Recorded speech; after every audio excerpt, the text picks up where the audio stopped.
And one thing I'd like to say about both my sons, I never had to tell them to practice. The influence was I had music in the house. James Brown, Bobby Blue Bland, B.B. King. They wanted to be better. They were around musicians that they perceived to be better than them, and they wanted to be better.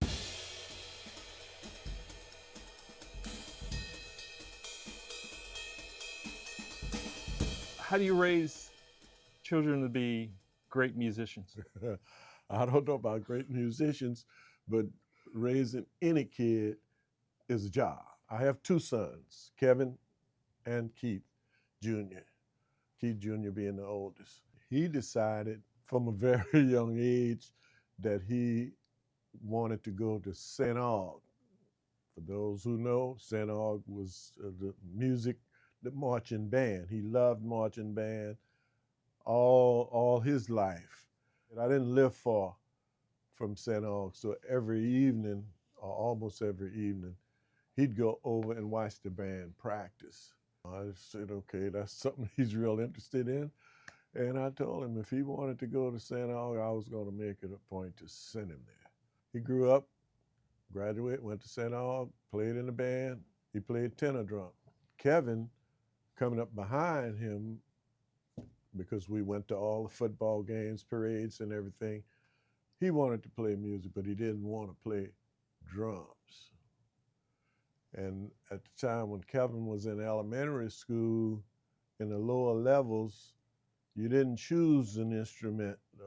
First, second, you would either play the violin or the recorder. He chose the violin. He worked with it a little bit, but it mostly was like whining cats or something. but he learned how to read. He was learning music. He's either fourth or fifth grade. You get to choose an instrument. He chose trumpet, and that's what he's been playing all his life is trumpet. He went to St. Aug for a year. He auditioned for NOCA, got accepted into NOCA. At that time, St. Aug would not allow their students to go to NOCA because they had their own jazz band and wanted them to stay. So we took him out and put him in a public school. There was a bus at the time that would pick him up from the public school that he attended, and take him to NOCA in the evening. I would pick him up in the evenings. I had never seen a school like NOCA. Most schools had some type of uniform. NOCA had no dress code whatsoever. Now, did you play at all? I played when I was in high school, but I played in marching band. I was not very good. I was okay in the marching band, but there were some fellas that went to school with me who were real good. You may be familiar with Joe Salisbury, saxophone player, and Freddie Alonzo, trombone player. Well, these cats were playing jazz when we were in high school. I'm playing John Philip Sousa, and they're playing Take Five. Wow. Yeah. So, I got discouraged, which I should not have, because I liked music, but, I just went on, I got a job, matter of fact. Because there was other than the band, I was in the band, but I got out of the band. There was a program in high school called distributive education. I don't know if you're familiar with it. They had two programs, matter of fact, distributive education and cooperative education. Distributive education had to do with learning about merchandise and about selling, about marketing and stuff like that. COE had to do with office work, cooperative office. Got into DE and got a job where I would go to school in the morning and get out at 12 and had to go to work for 1 o'clock. You got paid for the job, plus you got your couple of units, your PE unit and stuff like that, so everything was cool. So it was nice making money at a very young age. I'd say, looking back, say that we were poor, but I didn't know we were poor because we always had food. you know, always had food. I had a lot of hand-me-down clothes, jacket, coats, and things. I had 6 siblings. We lived in a small house with all of these children in the house. My parents just couldn't afford a lot of the things that I may have wanted. Band lawn shirt was a thing when I was growing up, a band lawn shirt and what they call khaki jeans. I don't know if you're familiar with that. It's denim material, but it's cut like khakis. It's made like a khaki pants. Okay. It wasn't like a normal jean. But those were the things, and crepe sole shoes, all of those type of things was teenagers want, young, supposedly in the in crowd, so to speak. I wanted these things, but my parents couldn't afford to do that. Where was this in New Orleans? Gert Town. I grew up in Gert Town. Now the whole area, Gert Town, Holly Grove, Pension Town, all of that's called Carrollton. But people still know where Gert Town is, where Holly Grove is. But if it's referred to, just say Carrollton, up in Carrollton, the Carrollton area. What was your influence on your sons? The influence was I had music in the house. I had, always had music in the house. And I went to music events. I took them to music events. Believe it or not, Kevin, he never wanted to go to the Jazz Fest. I have a nephew that's 2 weeks older than Kevin. They grew up like brothers. He'd always say, "Drop me by Chad." But we would take it. Give me a time period. I'd say 60s, late 60s. I went to concerts at the Municipal Auditorium. They used to have, that's where the concerts used to be. They used to have some smaller concerts at the ILA Hall. I don't know if you're familiar with ILA on Claiborne Avenue, Longshoreman Hall. I always liked live music. Every bar, every club, bar, whatever you want to call it, had live music on the weekend, like Friday, Saturday. Some type of music, not any particular genre. It could be jazz, it could be R&B, it could be straight blues, could be reggae, could be any type of music, but live musicians playing. I usually tell people down the summer night that she started, but when the disco hit the scene, a lot of clubs start having a DJ instead of a band. I guess it was cheaper to have a DJ than 4 or 5 people up there playing music. That's where the city went. But some clubs, some places kept live musicians. I guess it was a hard time for musicians. I liked it, and I went anywhere there was live music of any sort. I went to live concerts, big, like I said, the Municipal Auditorium at the time was one of the main places they had concerts. James Brown, Bobby Blue Bland, B.B. King, Earth, Wind and Fire. As my children got older and then rap started on the scene, they liked that. Other than Michael Jackson, other than the Jackson 5. My older son, I took him to see Jackson 5. I took him to a lot of other music events, things that I thought, since he was a drummer, well, it was a good drummer, my perception of a good drummer. So he can see these people, and maybe that's what he wants to do. I grew up with second line. They used to have what they call Indian practice for Mardi Gras.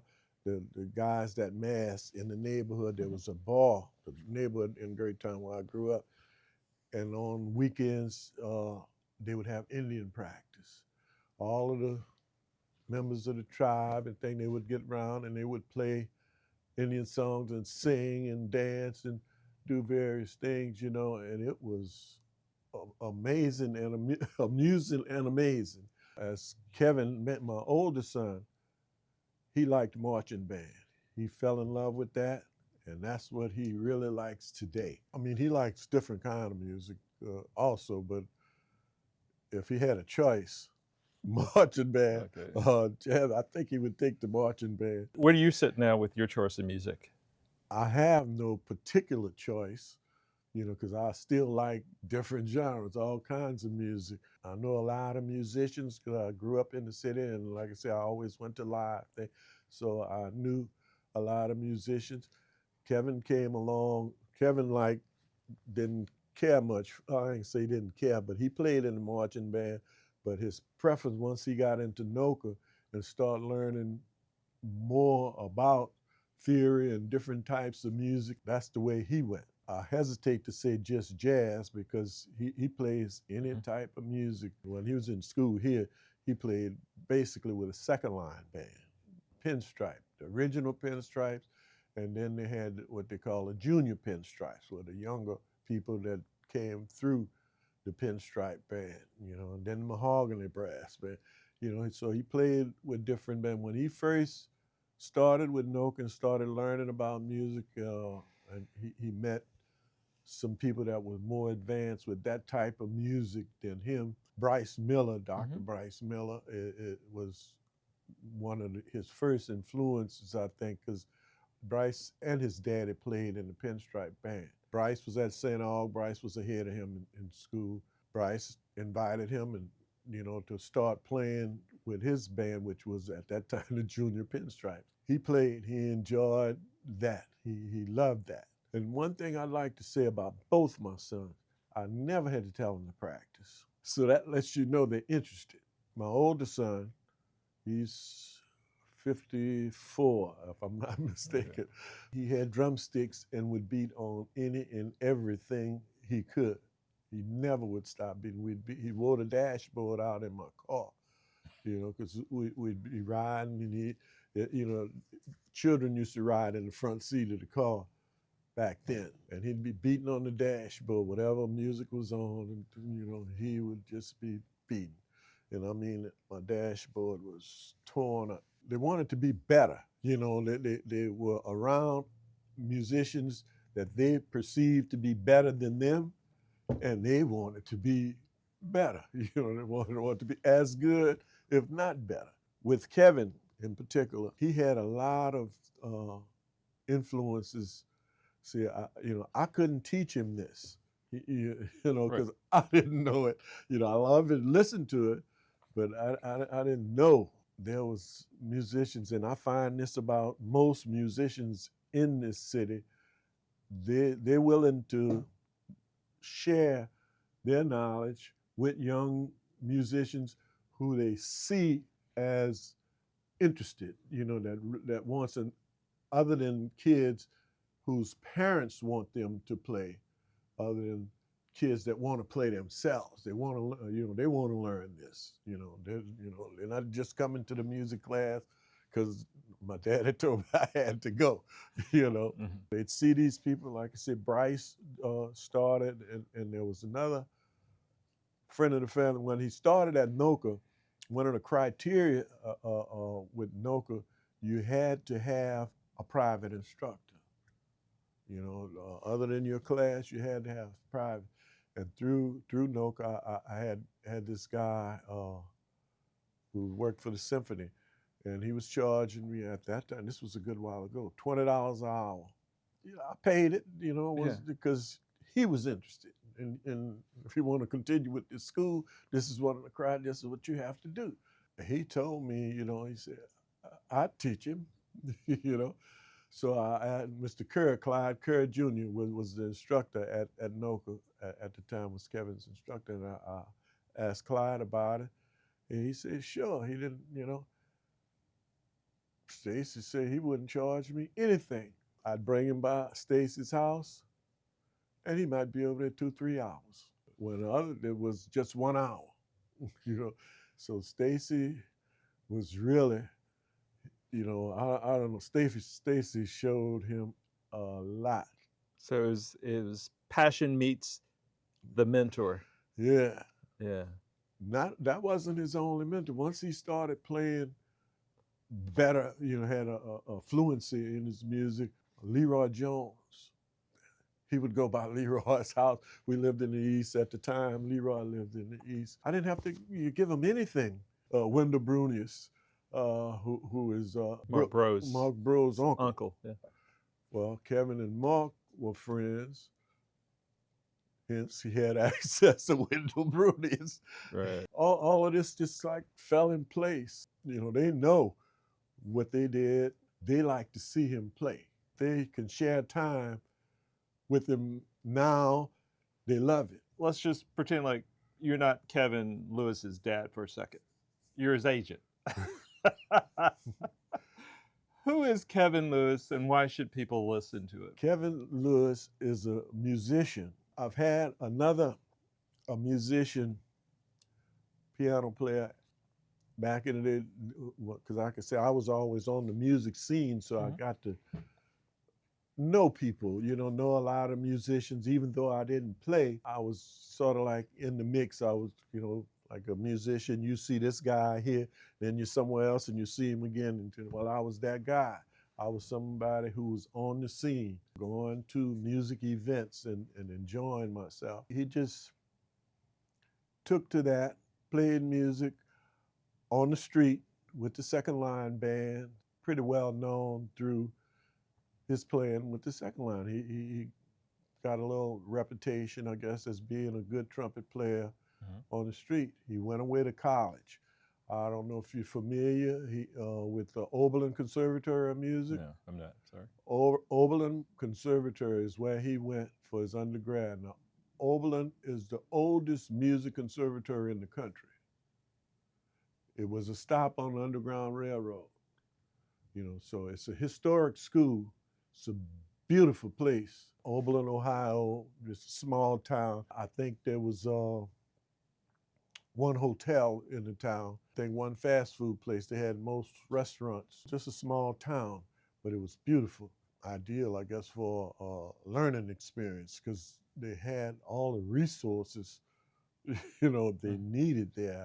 I don't know. They had a building with practice rooms in it. The whole building seemed to me, could be wrong, with practice rooms where a kid can go and practice anytime. All you have to do is find an open room. Some of the rooms had pianos in them, some of them didn't. Some had pianos, drum sets. Different rooms had different things, so I guess different students would have in their mind what room they wanted to go. Some room would have nothing but a chair, just somewhere for you to sit and play. It was just real nice. And the instructors were engaging people. They were good musicians and fun people to talk to. The head of the jazz department, Wendell Logan was his name. He took to Kevin. He was real frank with Kevin about that because Kevin grew up in a second line environment. He was vocal. He was noisy. Like if they're performing on stage, and this one play a good solo, bam, he's subject to say something, They weren't like that. Let him do what he do. You do what you do when it's your turn, He used to tell Kevin a lot of things. And there was a club, on campus, there was a place to perform. It was called the Cat and the Cream. Students got to perform there at different times. And there was a club in Oberlin, one that I knew of, only one club. Certain night they can perform, and he performed with that. So he got to be pretty popular on campus. The band, the guys that he played with at the time, they were good musicians. They were all students, but they were good musicians, and they were serious musicians, is what I really should say, because they wanted to do this. They wanted to be good. They wanted to be the best they can be. What makes Kevin a bad cat? He can play. What makes Kevin good? He's played every genre. He's played all kinds of music. He's traveled all over the world. So he is someone who would be an addition to your band. I don't know what kind of music you play. When he was at Oberlin weekends and stuff like that, he would work. Oberlin is not far from Cleveland, Ohio. He'd play with bands in Cleveland. There was one that we went to when we happened to be up there. It was a Hispanic place, so they played mainly Hispanic type music, and they would dance. Man, it was a nice place. He fit right in. If you listen to a lot of Hispanic type music, you have a lot of trumpet. He's a real good trumpet player in any type of music you want. So what does it take to be a great musician or a good musician? If a kid is interested in music, you expose them to every type of music you can, live. You know, I mean, they're going to listen to what they like on the radio. Kevin was, and I think he still is, a rap person. He likes rap. He enjoys a lot of rap. When he was 10, 11 years old, something like that, I took him to a rap concert. It was too loud for me personally, but I enjoyed seeing him enjoy it. You know, he was happy as a lark. you know, because he knew all the words to all these songs. Yeah. You know, and they cursing and stuff. And yeah, can I say it? You know, roll with it. Yeah. You know, we're here. This environment. He is a in the moment type person. You know, if it's a good time going on, he's having a good time. Now, were you the Yeah. only parent of your time period that was active in their kids' life? No, me, but it was my wife and I. It was not just me.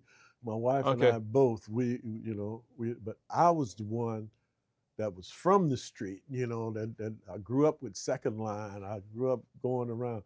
So my wife, who was real protective of him. If anybody knows, Kevin and his mom are still real close.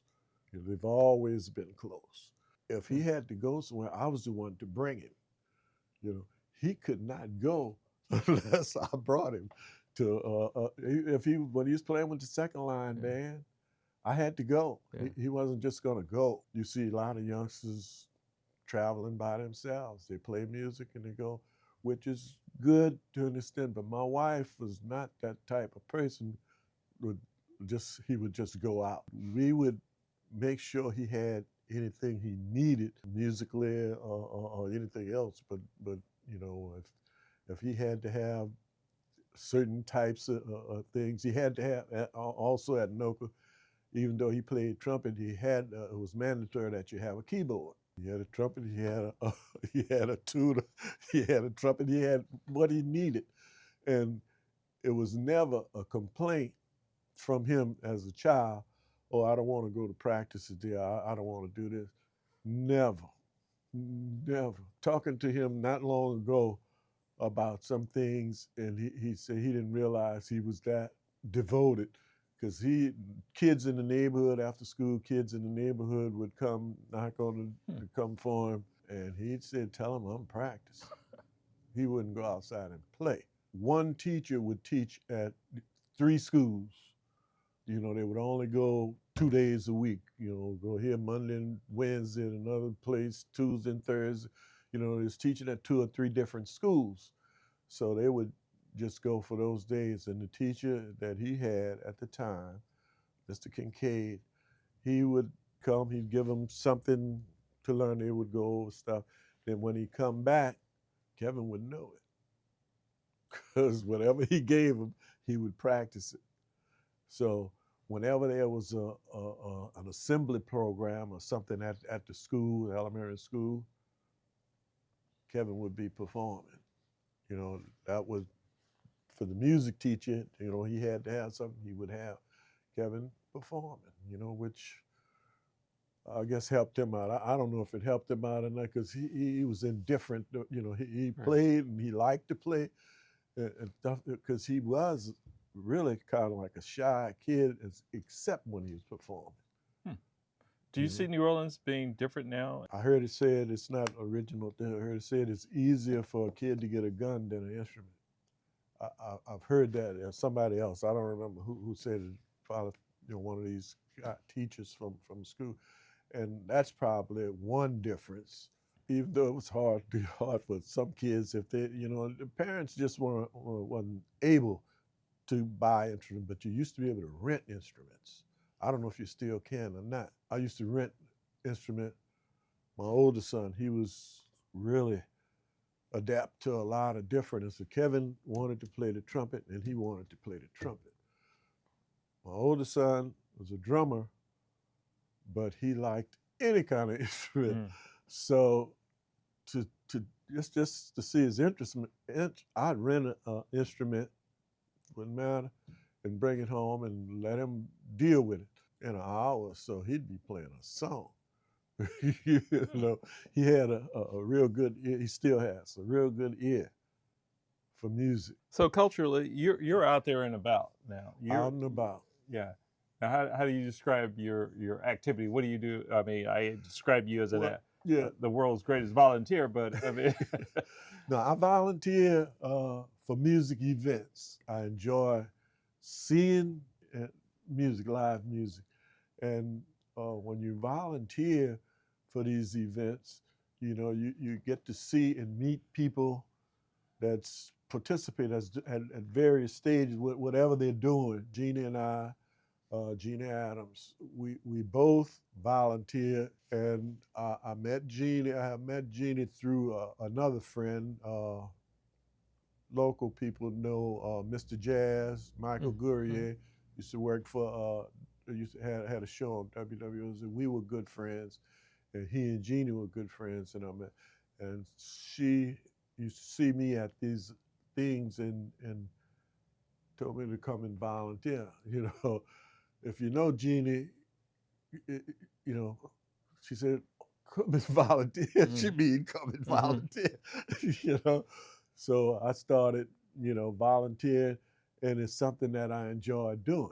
You know, I enjoy volunteering for music events, and like I say, it really, it turns out that it's mainly jazz type events. I volunteer at the Ellis Marcellus Center, and I volunteer with the UNO, Jazz at the Sandbar. They, during the semester, during each semester, the spring and the fall semester, they have concerts on Wednesdays. It's only during the semester, not any time.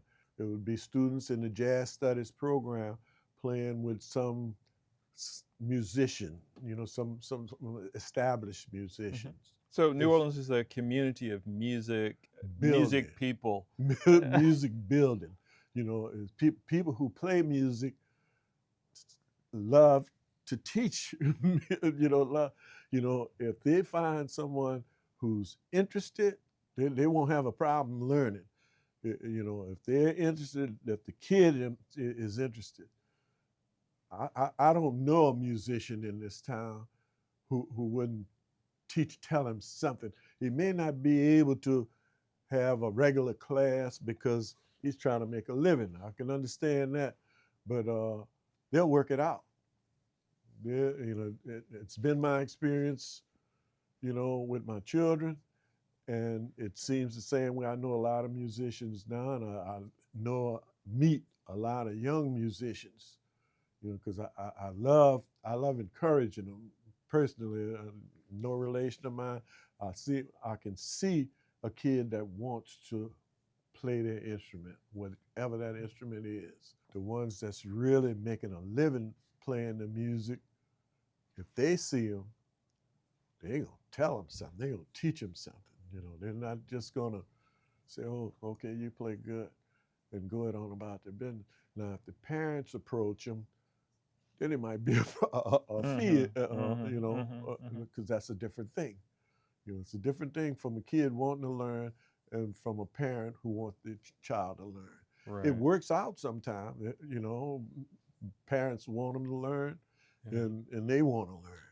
Sometimes they don't really want. There was a guy, a saxophone player, in Noka, along with Kevin, because there were some good musicians. I kid you not. I used to get off from work early and go sit in the hall by the class and listen to these kids play at Noka. I'd just go in and sit by the door until the class was over. Wow. You know, I'd sit there and listen to them play. And these kids would be playing real music, good music. And you hear the Clyde, who's the teacher, Clyde, you hear him stop them and tell them, you know, what they're not doing or what they're doing. And they start up again, you know, you'd be right there through the whole teaching process. But I digress. There was a guy who was a pretty good saxophone player. I think he was there because his dad wanted him there. because when he graduated, he didn't play his horn anymore. Oh, wow.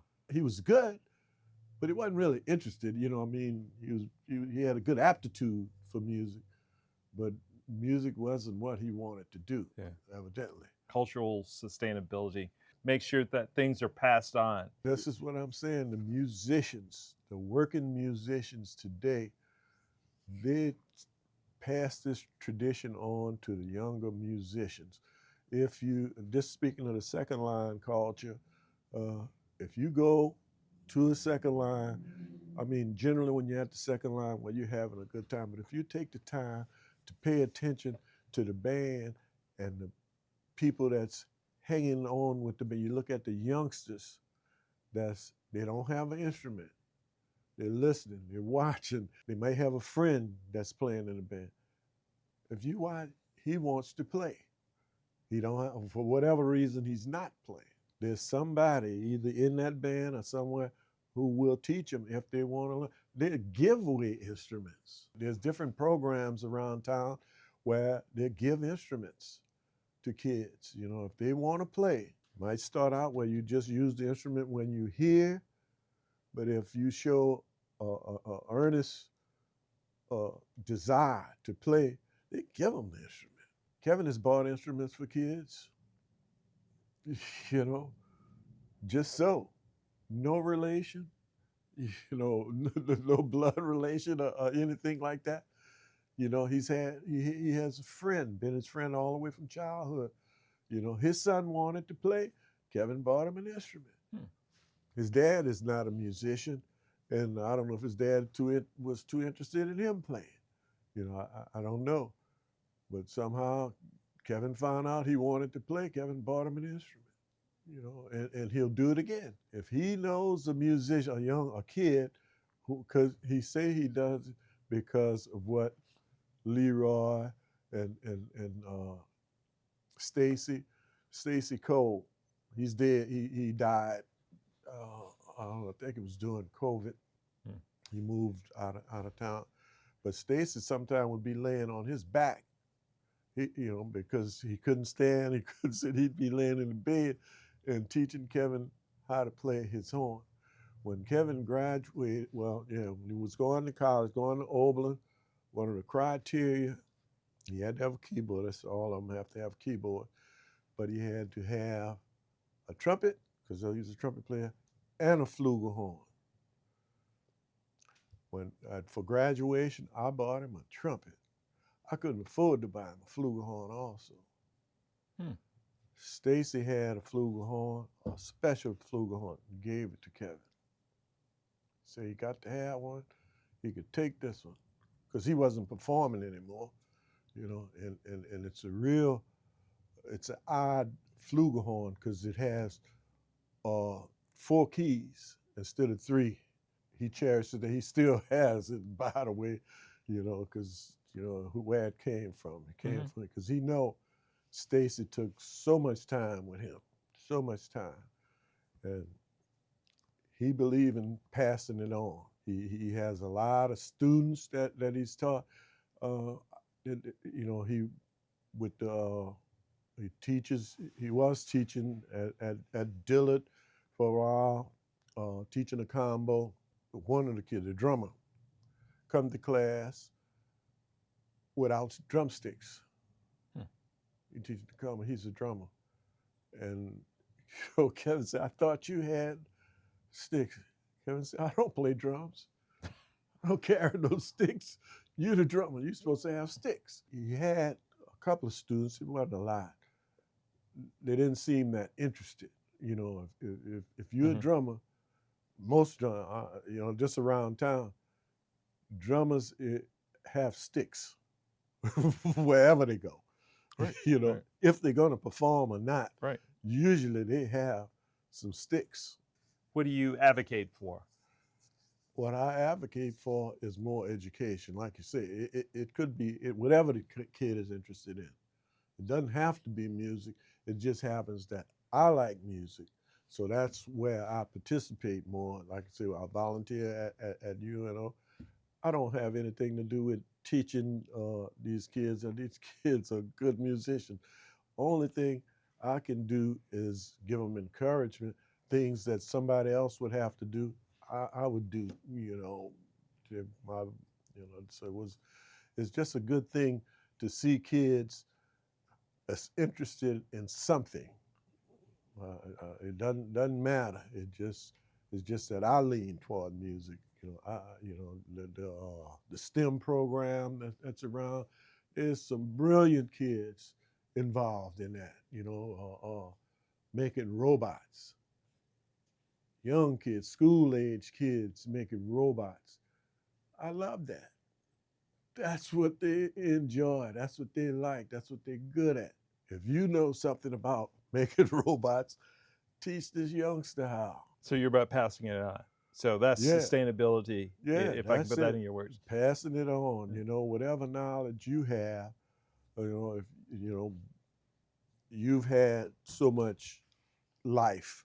People at the Ellis Marcellus Center at a concert not too long ago, there was 2 students performing. They're men now, and they were performing, but they had to give a shout out to the teacher at the school because they know the influence that this guy had on their lives.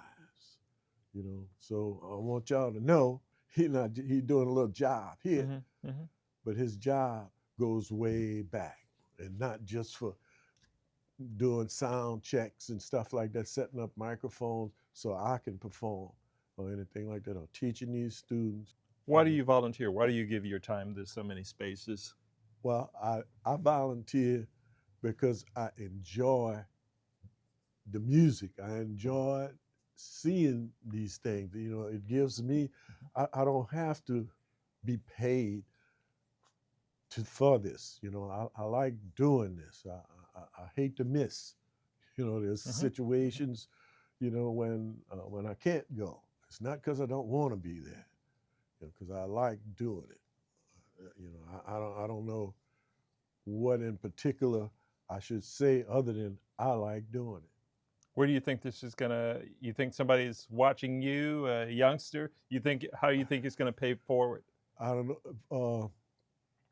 I don't know if it will, but when I talk to youngsters, and I tell them about what I do. I volunteer here for that. I'm an older guy. I've been around. I'm retired from my job. I don't want to work, at the door at Walmart or something like that. I don't want to do that. I guess I could do that, and make money, but I don't want to. I want to do something I want to do, and that's what I like. I love hearing young musicians. What does jazz do for you? You think you live to jazz? If I'm down for one reason or another, listening to some good music usually brings me up. And there's music that, it's not so designed to make you happy, but it fills a void. You have a certain feeling. Let's say a love song or something very sentimental. You enjoy hearing it. You feel like, this is what's going on in the world, not necessarily something with me that which I do have love in my life. You enjoy seeing these musicians bring out these emotions, whatever it is. I mean, even if, like you say, at a funeral, second line speaking of, when they're going to the cemetery, you got the dirge, and it sort of like put you in that mood. The music sounds good, but it's demure, it's down. You're not all excited, but soon as you're heading back, the music is upbeat. So it has brought you down.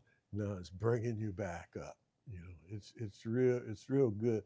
When you go to a set someplace, you may not even notice your emotions because you're involved in, if you're with a person or something like that, you deal.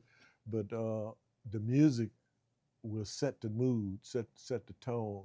Let's kick that back to the music and the culture. I think that there's a vast group of people that don't know what that's about. If Kevin is performing someplace, we try to bring him to see Kevin. If Kevin is not performing, which is rare, he performs quite a bit, we try to take him somewhere where there's some music, something going on.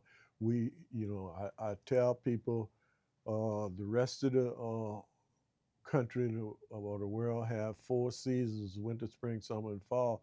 See, but we have festival season within there, and which runs from about the mid-March till November. Almost every weekend there's some type of festival, and I go to a lot of festivals. I like festivals. I like sitting outside. The weather's good, and stuff like that. So I take people to these events, and they have a good time. They talk about it for years. Now the world is this big, but it's also that small. Yeah. When you live 3 hours away in Mississippi and you never heard jazz. If it's instrumental, it's jazz. That's what a lot of people think. I say that's not necessarily so, and because it's vocal doesn't make it R&B. So how do you break it down? Your son is a virtuoso at improvisation. When I was younger, and like I said, I used to be on the scene, go and see, Mr. Ellis, Marcellus, and Mr. Harold Baptiste, and different older musicians, seeing them perform. And then when Winton and Branford and all these people came on, well, now Jason Marcellus and Kevin was in NOCA together. When in the early 80s, I'd say, or something like that, when Winton started to get famous and stuff like that, I used to wonder how Mr. Marcellus felt, having his son be such a well-known, well-accomplished musician. So when Kevin started to see success, I no longer had to wonder about that feeling, because I'm proud of it. Proud of both my sons, really, But my older son is not a public person. Kevin has been just about all over the world performing, and there's people in different parts of the world who he still communicates with on a regular basis. He consider them friends, and they consider him a friend. Whenever it's my wife's birthday or my birthday, he'll put it on Facebook or X, whatever it's called. We'd get hundreds of happy birthdays from all over the world. It's a trip. I try to get people to understand about our culture here in music. The main thing I want people to know is the musician. Now, I can't speak for other places in the country, but I know the musicians here, the knowledge they have of music, they're willing to give it to a kid if he wants to learn.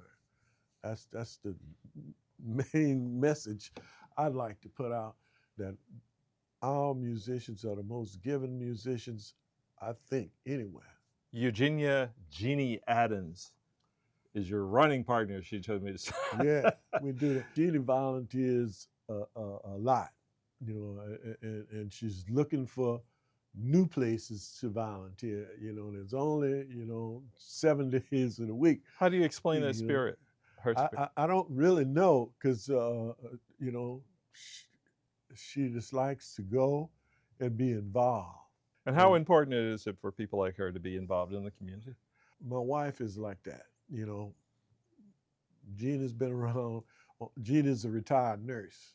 I don't know if you know. My wife's I hesitate to say retired nurse, because my wife retired as a nurse and went back. She went back to school, matter of fact, got her master's so she can teach nursing. She volunteers also doing, like when they have these health fairs or something like that. She'll go and take blood pressures, or whatever is needed. She'll do that. And Gina is that way. Just certain people, and I can't explain it, they like to be involved. whether like whether you want to call it a sense of community or what. Maybe that's it. I really don't know, but they like to be involved. They don't. You know, I'm more of an observer. You know, I like to go and see things. They want to be involved in what's going on, and that's one of the main reasons I volunteer for music events. You know, because I like this environment. I like to see music. I like to see musicians. I like to see live musicians doing what it is they do, and having a good time. It seemed to me they have outside problems because I know some of them who have problems at home or problems with something going on. But when they're on the stage, you could not tell that. You know, when they're performing, you know, I don't know if it's a release for them. They sort of separate themselves from the world and get into this music world, you know, and they have a good time. I think a lot of musicians, if they didn't have music, they would go crazy. What are some of the greatest musical experiences you've had? There was a set with Herlin Riley. Hurlin Riley, Shannon Powell, and Jason Marcellus at the Ellis Marcellus, and 3 drummers. They all had a drum set, but then they all had something out front, something different. Hurlin had a timpani. Jason had his vibes. Shannon had timbales. So they'd all get a chance. They'd be playing on the drums, and then they'd get up and do whatever the solo was on it. That was fascinating. And that has been one of the top experiences. Wow, that was a good one. There was one with Shannon and Hurlin at the Jazz Fest.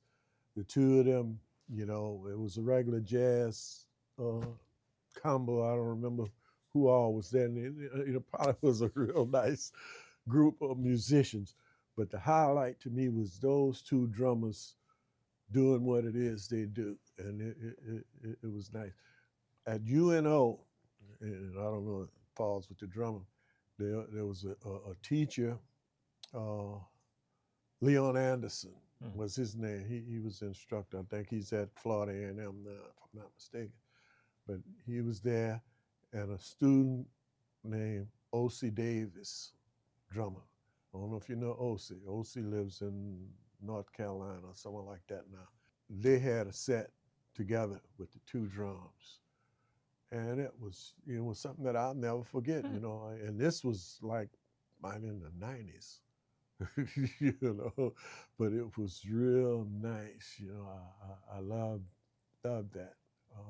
So you're basically saying that a musical experience, you want that, you better come to New Orleans then. Yeah, you don't get that too often. And then this town is full of, I don't want to eliminate the male vocalists, but we got some tough female vocalists in this town. You know, I mean, some of these girls, some of these ladies will make you get out of your seat. I'm telling you. And some of them will make you sit down. You know, they can sing, solid harmony, you know, which is Topsy Chapman's daughter. Both of those, Kiki and Yolanda, they're exceptional by themselves. You know, they can really go, you know. Kiana Linnell, who's another, she can sing your ABCs, you know, and you'll enjoy hearing her sing nursery rhymes. It doesn't matter. She can sing anything, you know. Tanya Boyd Cannon, you know. I mean, you know, like I said, I don't want to eliminate the male vocalists, but I love hearing these ladies sing. You know, I love hearing, you know, wherever they are, you know, whatever kind of music they're singing, but they can go. It might be church music, might be, you know, gospel, R&B, might be jazz, you know, whatever they choose to do, they're good at it. What do you say to people who don't understand the culture? And what do you say to the need to sustain the culture and tradition. Like I said, I just believe the musicians are going to sustain the culture. This is the politicians may not, feel it, see it, or what have you, but the politicians that grew up here, they do. Going back to Kevin with the type of music, he prefers playing traditional jazz, the music that Louis Armstrong played, he'll play whatever, whatever it is. Because like I said, he's a good, matter of fact, when he auditioned, that's another thing I slept. When he auditioned for NOCA, they have to have a prepared piece. They have to do it. It was about 4 or 5 different scenarios they had. His strongest was that lip, Clyde Kerr would, get on the piano and be playing something and just tell him, play something to go along with this. Yeah. And Well, that yeah. was his, he would come up with something, and roll with that's soul music. So that was his strongest suit for his audition. Not being a musician, Clyde being Clyde Kerr, being an accomplished musician. The first thing he told me was to get the CD by Clifford Brown, Clifford Brown with Strings. He said, get that for him and let him listen to that because that will help him with phrasing. Wow. Interesting. Yeah. When he immediately got it. Okay. My wife and I all, we all like it. It was, it just was, like today, anybody, when people ask, I have young people sometimes ask me, I'm trying to get into jazz, tell me, can you tell me? First thing is Kind of Blue. I tell you, I say, you get Kind of Blue and listen to it. Get some Coltrane, get some Miles, I said, now you listen to Clifford Brown after you listen to them. You just be amazed. I mean, all of these people are great, because Kevin, when he was in school, in undergrad at Oberlin, he might call home 2 or 3 o'clock in the morning and say, Coltrane have the answer. Hang up the phone.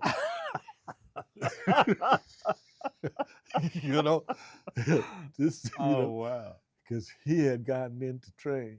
Oh, wow. He had gotten into it, and he'd be up because he didn't have a television in his dorm. When he was in undergrad, he didn't have a television. All he had was music. So he might be up early in the morning. Well, it's funny that you, the father of the musician, is telling this. The kid asking the question, you telling him what to listen to. I think you're the musician, man. But he, like I say, these musicians, man, of old. I had, certain experiences. You're familiar with the Heath brothers? Oh yeah. I've had favorite bass player. Yeah, I've had Jimmy Heath to call my house and ask for Kevin. That just was not real to me, I talked to Horace Silver, it just kind of, it's just different, because these are people, musicians that I was listening to a long time ago, and they interested in him. How do you feel about that? That's what I was telling you about Ellis, how Ellis felt about his sons. Yeah. Well, it's just a thing. Amazing. That's his life. Carmen Lundy, you familiar with her? Carmen Lundy, she sings, and I had been listening to her, and Kevin was home and he heard and things like that. He got an opportunity to record with her, and he called me. He said, I'm recording with, called from New York. Called me and said, he's recording with Carmen Lundy. I was taken back. you know, because I like Carmen Lundy. I've been listening to her, and he put her on the phone, and I was at a loss for words. I never thought that would happen, you know. I was at a loss for words. It just sent me for a loop, you know. I said, wow, because it wasn't something I was looking for. Just tripped me out. So is there anything else you want to say, and any inspiration to the community The in only closing? thing I say is keep listening, keep participating in the city, whatever it is you like. You know, all these festivals going on, there got to be something there you like, you know. Just go out and enjoy, you know, enjoy the city. And listen. And listen, and listen. People you never heard of. That's another thing. You know, there's musicians I never heard of, and I'd be someplace and say, wow, why haven't I heard of them? Yeah. You know, Yeah. because they're good.